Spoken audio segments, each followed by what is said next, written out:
Alright, so here we go, the last video in this series. So this is going to be all the bow commanders and also just the F5 commanders that I've somewhat deliberately missed out until the end. Just because they're more universal commanders than anything else, they can go into any lineup because they're all total stats.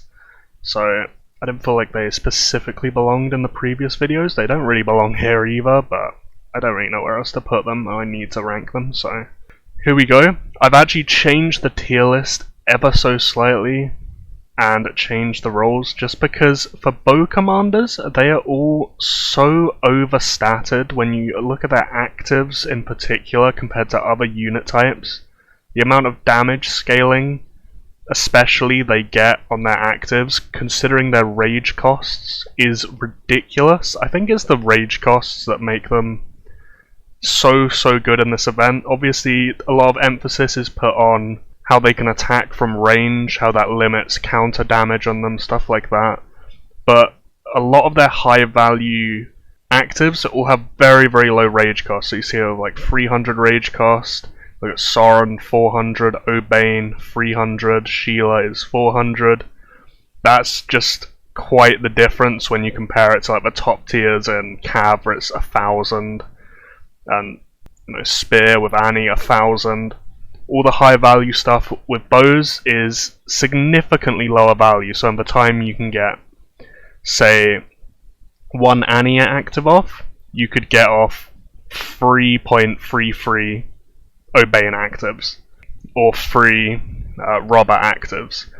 And 3 Robber actives is like above 4,500% attack scaling, so that is crazy value, and that is what makes bows so strong here in my opinion, along with that range element. Obviously a lot of things play into it, like you can change all your refinement to bow and have it affect all your marches and run all bow commanders, and it won't reduce your effectiveness too much compared to other unit types. Like you couldn't do that with Inf, because 1, you'd be countered so hard by Cav, but 2, just the 4th, 5th, 6th, 7th Inf commanders are terrible in comparison to the 4th, 5th, 6th, and 7th Bowmen commanders. So let's get into them. First of all, even though he doesn't strictly buff bows, so I'm going to count him as one of the universal commanders, because he can go in any march. He obviously buffs total attack. Where is he? He's down here. So at gold he'll have 75% total attack, but where he really shines is this heal.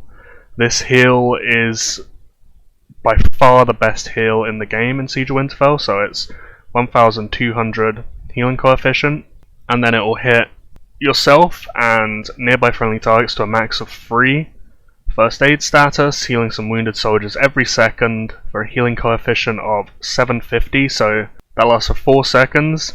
750 times 3 for the targets is 2250. Times that by 4, that's 9,000. 9,000 plus 1,200. 10,200 healing coefficient on this heal right here. So Annie, for comparison, is 6,000. Sansa, for comparison, wherever she is 1,000. So Simon's heal is effectively more effective than 10 Sansa heals. 10. And it's a lower rage cost. So Simon, I think everyone should be fitting into their marches somewhere at this point, to be honest. Especially because it's AoE, it has the Annie effect where if everyone runs it, you'll all just be so much harder to kill because you're all healing each other, and it will just snowball from there. So Simon, he probably could belong in SS, but I changed his tier list specifically for another commander, which I'm going to put in there. I guess I can just do her now. It's Daenerys. So Daenerys, her active ability is probably the best active ability in this event. She isn't awakenable, unlike the other 2 F5 commanders in here. So she loses a little bit of army size there. She obviously has the total buffs. Those go up to 125% at gold. But the majority of us will not have her at gold, right? So for us to use her, her active has to be beyond ridiculous to make up for the fact she won't buff your stats at all. Like we've seen before with Annie being ran at grey and green quite often in the early days of the event. It's also 1,000 rage cost. So seeing that immediately, the stats on this really have to justify it. So we look at it, deals skill damage equivalent to 1,800% of the troop's attack. That immediately is very, very high, and that's single target. And then after 1 second, create an AoE damage region at the target location lasting 4 seconds. So we've seen the same tooltip with the likes of Layla and Kevin, but they cast it after 3 seconds, so it's a lot easier to move out of Layla and Kevin's AoEs, and some other commanders too. Daenerys, it does it after 1 second, so it's much more guaranteed damage, it's a lot harder to avoid. Creates AoE damage region at the target location lasting 4 seconds, dealing skill damage, equivalent to 480% of the troop's attack to enemies in range max 5 targets, and inflicting weakened on them to increase attack damage by 40%. So the maths on that, it'll be 480% times the 4 seconds, that will be 1,920, and then 1,920 times the 5 targets will go up to 9,600%, plus the 1,800% at the start. In total, Daenerys will end up doing 11,600% attack scaling on her active at its maximum effectiveness. That is approximately double anything else in the entire game mode. The closest that comes to it, I believe, is Kevin at 6,000.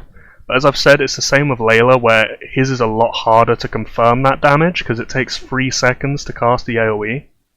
So Daenerys, even at Grey, is ridiculous. She is the best active in the game mode. If you have her at like purple or gold, her stats and buffs are decent too. But if you have her grey, you can definitely fit her into any lineup. The problem is you're going to have to compensate for the fact she isn't buffing your attack, because she has the crazy scaling obviously, but you need to buff your attack with the other commanders to actually make use of that scaling. So you could run something like, I don't know, Enzo Lena, that will buff your cav attack by 350%, and then Daenerys will effectively do the same job that Layla and Kevin do with the AoE damage, but just do it better. And like even compared to Kevin, you're not losing that many buffs compared to Kevin, because he also is the total stats. He has the Dispel on his AoE, which is a bit better than what Daenerys has in my opinion, but the damage is just so ridiculous on Daenerys. It's so ridiculous. So I definitely think that giving her a shot, even in lineups you wouldn't expect to use her in, you just have to make sure the buffs are there to compensate for her lack of them, and just go to town with that Dracarys active, because it will absolutely swing. Now after doing her, I should probably do the other big commanders. So I think the next best is probably Cersei. I think she's a tier above Jon. I'll put Jon in A actually and just go over them. So I think there's quite a clear hierarchy there, with Dany being the best, then Cersei, then Jon. I have seen Jon used quite a lot by some bigger accounts that have him gold and whatnot, which is fair enough, he is still decent, but I do think he's a bit meh, considering the competition at least. So Cersei's the same, she's awakenable, unlike Dany, but it's the same stats, as all of them. Gold, they'll all have 125% all totals, which is solid, but it's still not even up to something like a Laner if you're full buffing a Cav March. Same goes for Miranda and Andrea for their specific unit types. So Cersei, her rage cost is only 800, it's still on the high side, but a bit lower than Dany's. 1000% of the troops attack to enemy targets in a circular area, 3 targets, so that's 3000% scaling. And then grants your troops Tenacious, which reduces attack damage taken by 75%. Each attack also has a 70% chance to restore 100 rage, lasts for 4 seconds. So this is really good. It's very high scaling, 3000.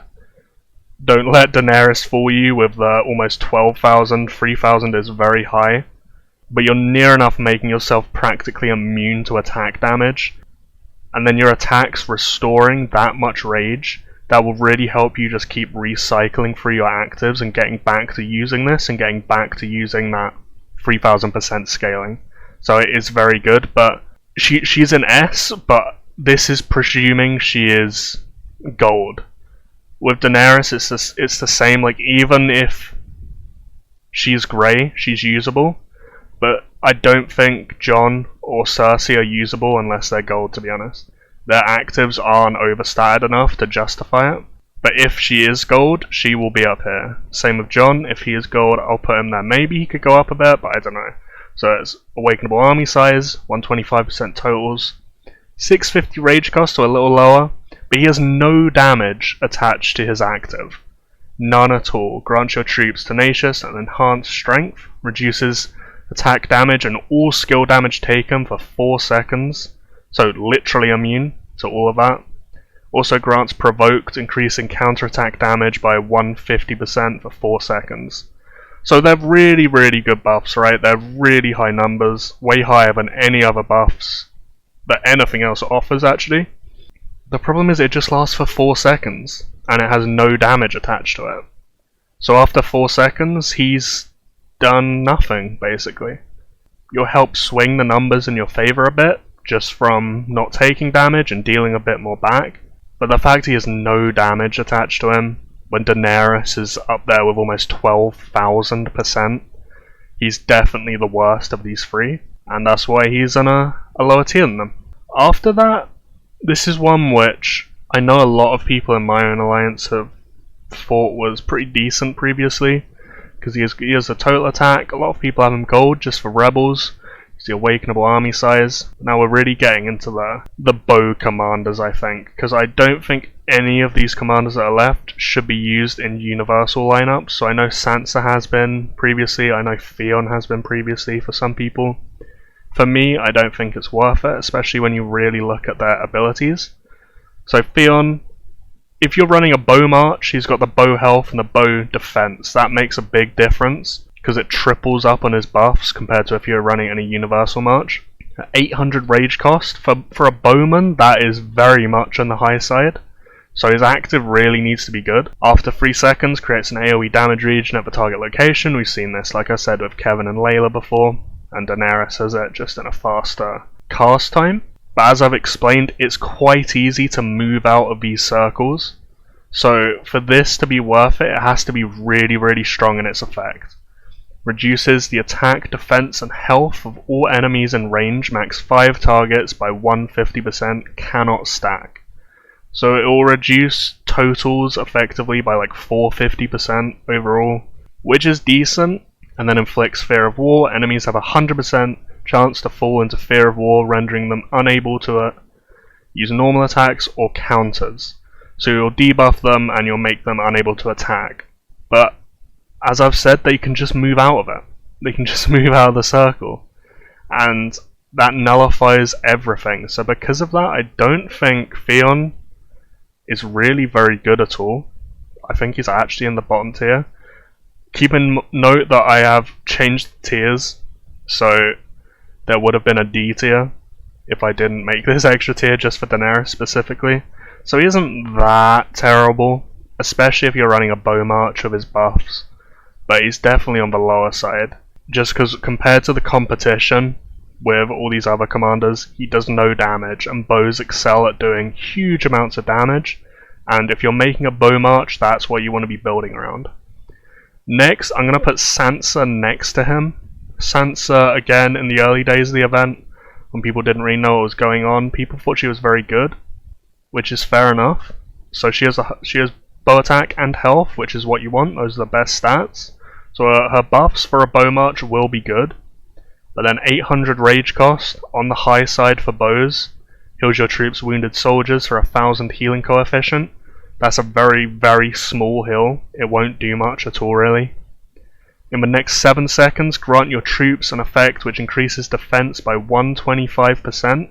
Can stack every seconds. Effect lasts for 3 seconds. So this is quite complicated to understand, but the way you want to visualize this is at the first second it will give you 125% defense buff. On the second, it will give you another 125%, so you'll be at 250%, and then on the third second it will give you another 25%, and it won't be able to stack beyond this point effectively because the effect only lasts for 3 seconds, but you'll stay at 375% defense buff on the 3rd, the 4th, the 5th, the 6th, the 7th, and the 8th second, and then on the 9th you'll go down to 250 again, and on the 10th you'll go down to 125 again.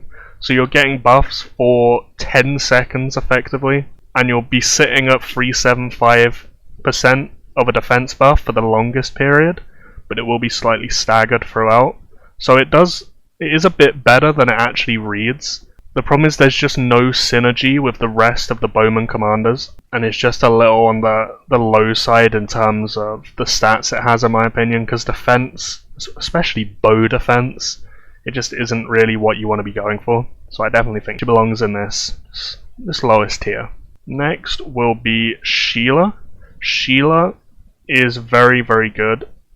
I'm putting her in A, but keep this in mind that this is effectively the best pure bow buffing commander.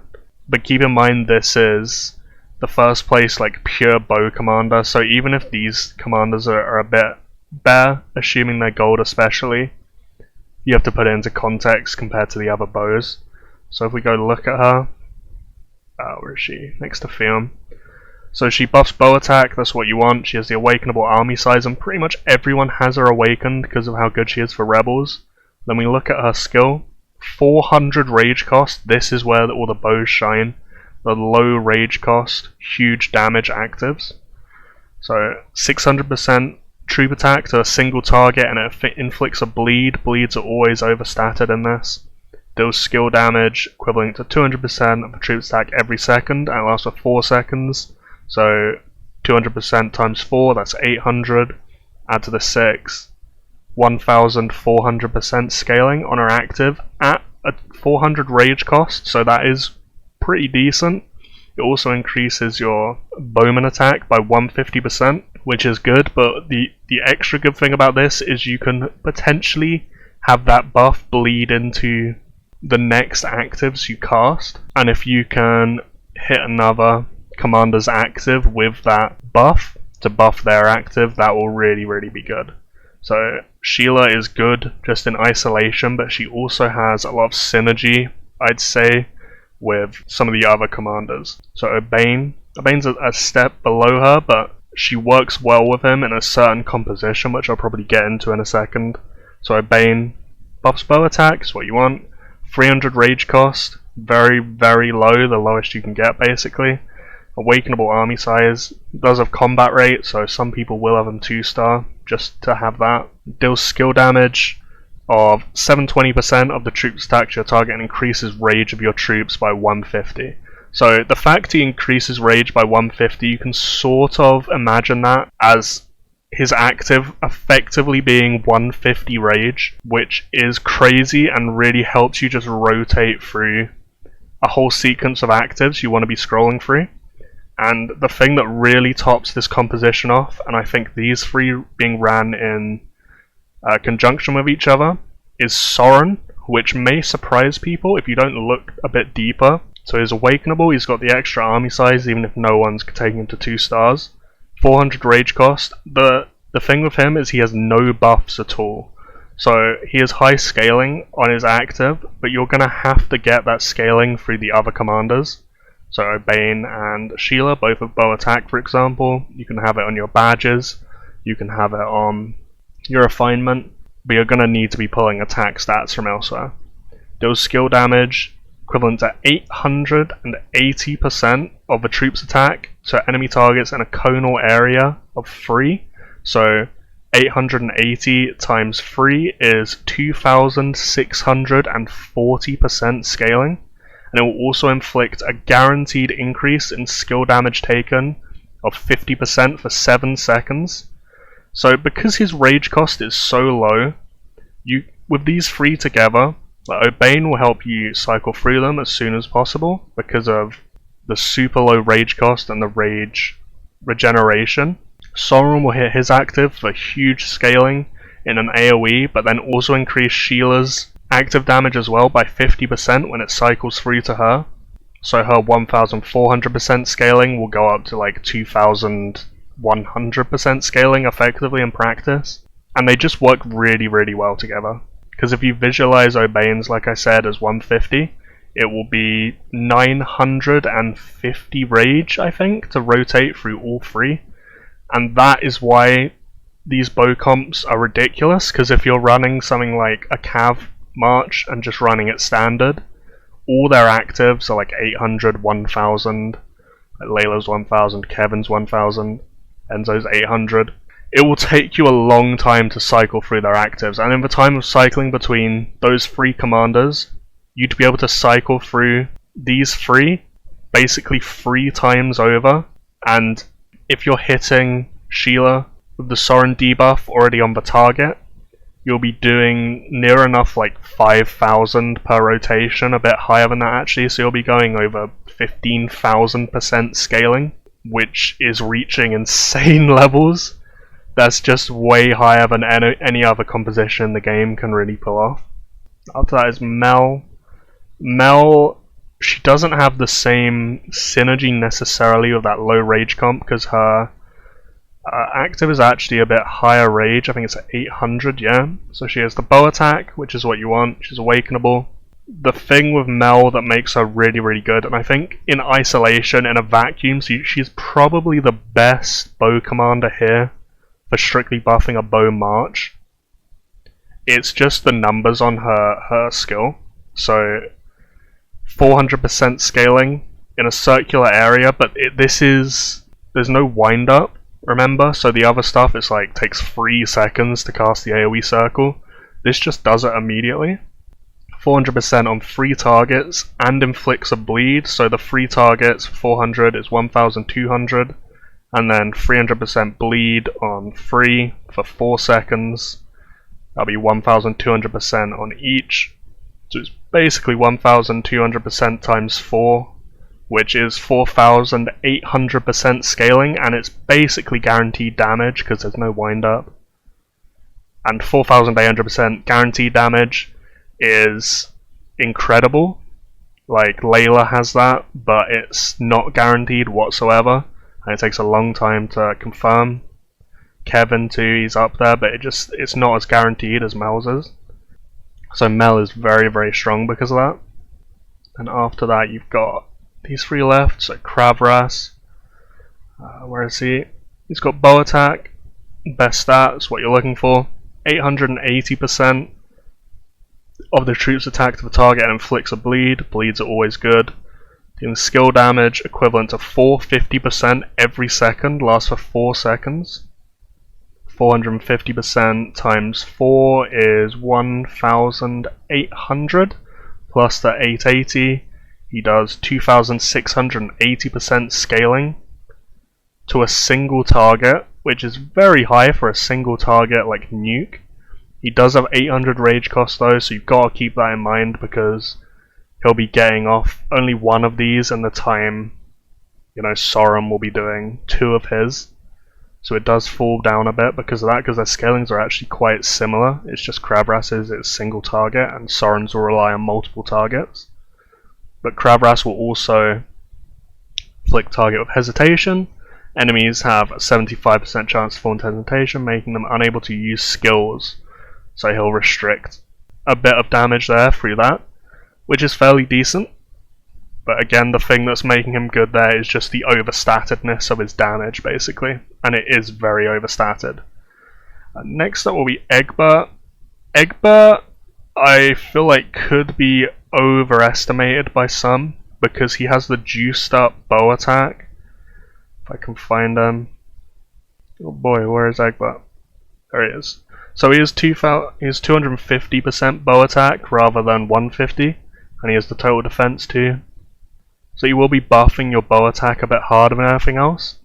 But 700 rage cost, a bit on the higher side, and you see that he has no damage. Bows, all their damage on their actives are so high, and he has none. So his skill, the buffs he gives, really have to justify that. And I don't think it really does. So it reduces counterattack damage by 80%, and increases healing received by 80%, lasts for 4 seconds. Only 4 seconds. Maybe if it was like 7, this could be decent, but 4 is a very short time period. The fact that he'll have to cast it himself and it will only last 4 seconds means you won't be able to self-proc this with your own march. So if you run Egbert and Annie or Egbert and Simon, they won't be able to regenerate the rage on the next sequence to be able to cast their heal fast enough for him to get the bonus of this. So you're probably going to have to run him with like Simon in your second or your third march and try and self-proc it through that, or just stay in big groups. I think Egbert will only really work well with other commanders with very high scaling actives on them, so he can buff their bow attack a bit harder. So you could run the, say, the low rage cost composition, and then something like this. So just that is one march, this is one march, because these all have the synergy together with the low rage costs, and Kravras and Mel have huge scaling on their actives, and Egbert will just help you buff them a little bit harder. So I think those marches will work quite well together. And then Robert, interestingly, I think goes a bit above Theon and Sansa actually. Robert is pretty decent. So I'm gonna find him, here he is. So his bow defense effectively is no buffs, unfortunately for him.